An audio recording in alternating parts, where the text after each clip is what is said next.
and welcome to another Coffee Talk with Dan and Carol Oler. Good morning.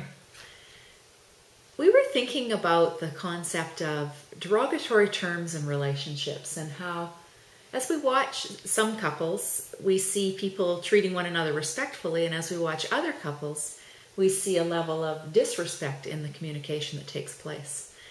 We were thinking about when we first got married, there were times where we'd be off playing sports. You know, I'd go play ball or Dan would go play hockey, and sitting around having a beverage after the game, quite often the conversations came to the old man or The little woman.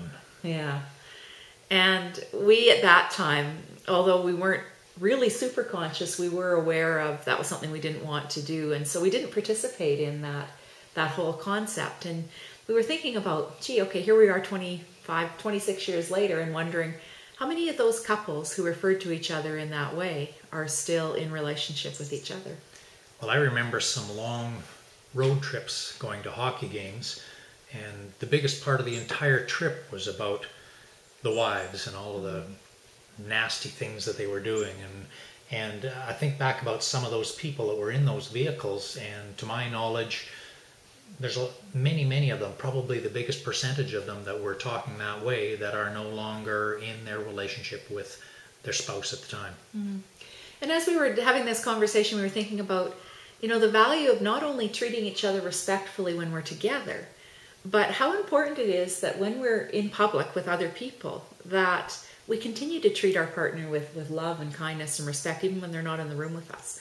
And the message that sends loud and clear to ourselves and to our partner ultimately, because if we can be speaking respectfully and thinking good thoughts about our partner, even when we're not in the vicinity of them, then it helps us to be thinking about them in wonderful ways. Whereas I think if we're thinking disrespectful thoughts, even when we're not together, then that also plays out once we are together. I think there's something much more powerful that happens at a subconscious level.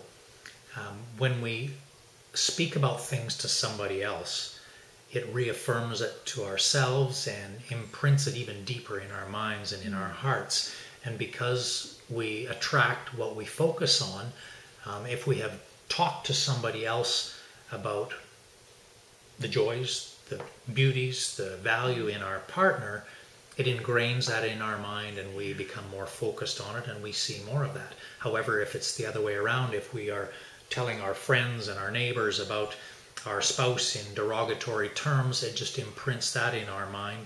We tend to focus on that, and guess what we see more of? Absolutely.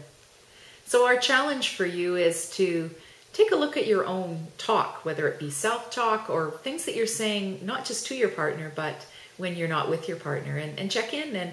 And if you catch yourself saying things that are less than respectful, there's an opportunity then to stop yourself and just kind of backtrack a little bit and choose some different words, some different thoughts, a different frame of mind. Would you just plug your ears for a moment, please? So I want to tell you a little secret. This woman, she is the most amazing and incredible and wonderful woman in this entire planet. And boy, if you don't know her, make time to find out about her and to learn about her and to get to talk with her. She's incredible. Thank you. Have a great day. Have a fabulous day. Send us a note. We'd love to hear from you. And keep having fun.